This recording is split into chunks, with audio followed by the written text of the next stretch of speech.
Welcome to the Literary Criticism and Theory lesson on Contemporary Literary Theory.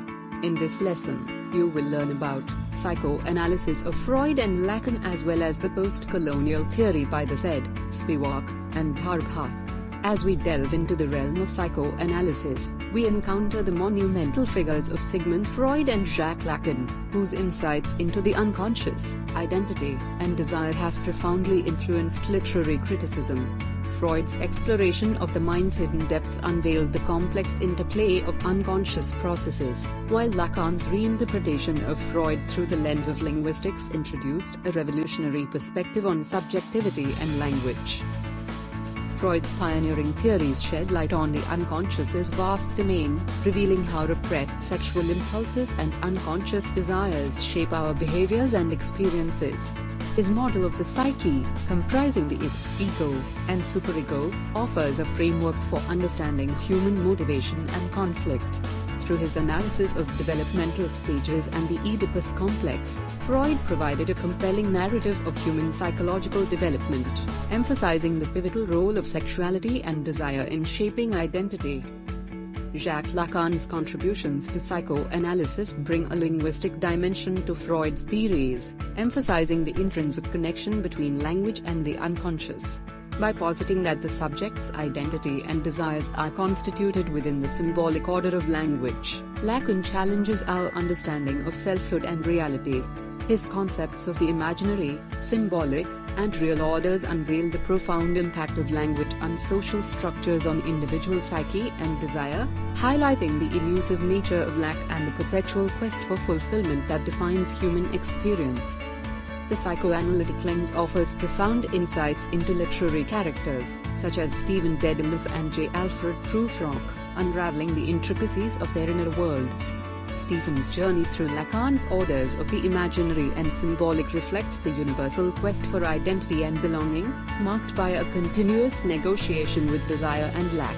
Prufrock's paralysis, is coded by his unarticulated desires and fears, epitomizes the struggle with social norms and the elusive quest for meaning and connection in the modern world. The impact of psychoanalysis on literary criticism is immeasurable, providing a rich framework for interpreting texts and exploring the depths of human consciousness. Feminist critiques of Freud and Lacan, while challenging their views on sexuality and gender, have enriched psychoanalytic discourse, advocating for a more inclusive understanding of identity and power dynamics. The intersection of psychoanalysis with linguistic theory, especially through Lacan's work, has deepened our appreciation for the textuality of the unconscious and the symbolic dimensions of language, opening new vistas for literary analysis. In the ever-revolving discourse of postcolonial theory, Edward said, Gayatri Chakravarti Spivak and MEG-5 stand as typons, each introducing concepts that have reshaped our understanding of the colonial legacy and its persistent influence in the post-colonial era. Their theories, rooted in the critical examination of power, identity, and resistance, challenge us to reconsider the narratives of colonialism and the complex interplay between the colonizer and the colonized. Through their work, we delve into the mechanisms of cultural hegemony, the silence and marginalization of the subaltern, and the subversive potential of mimicry. Edward Said's groundbreaking analysis of Orientalism unveils the Western construction of the East as a homogeneous other. This discourse, Said argues, served not only to define the West's self-image in contrast to the exoticized and interiorized Orient but also to justify colonial domination through the production of knowledge that was inherently biased and politically charged. Orientalism, as Said demonstrates, is a powerful form of knowledge that enforces cultural hegemony, perpetuating stereotypes and reinforcing a binary divide that privileges the West over the East.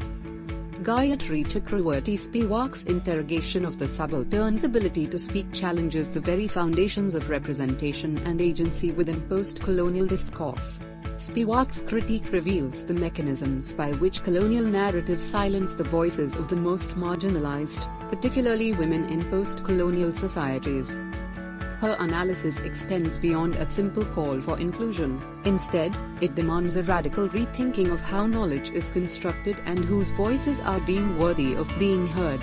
In doing so, Spivak uncovers the layers of oppression that silence the subaltern, questioning the possibility of true representation in a world structured by colonial hierarchies of power.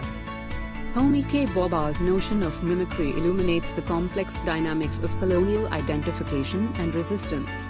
By adopting the colonizer's language and customs, the colonized engage in a form of mimicry that is inherently ambivalent, simultaneously deferential and mocking. This mimicry reveals the inherent instability and insecurity of colonial authority, as the act of imitation becomes a site of potential subversion.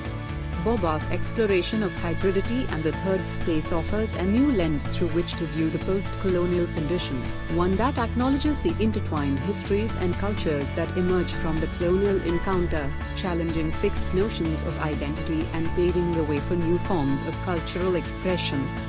The theories of Said, Spivak, and Bhabha have significantly contributed to our understanding of the post-colonial world, where the legacies of colonialism are both a source of contention and a ground for cultural innovation. Their work compels us to confront the enduring impacts of colonialism, to recognize the silenced voices at the margins, and to embrace the possibilities that arise from the hybrid intersections of cultures.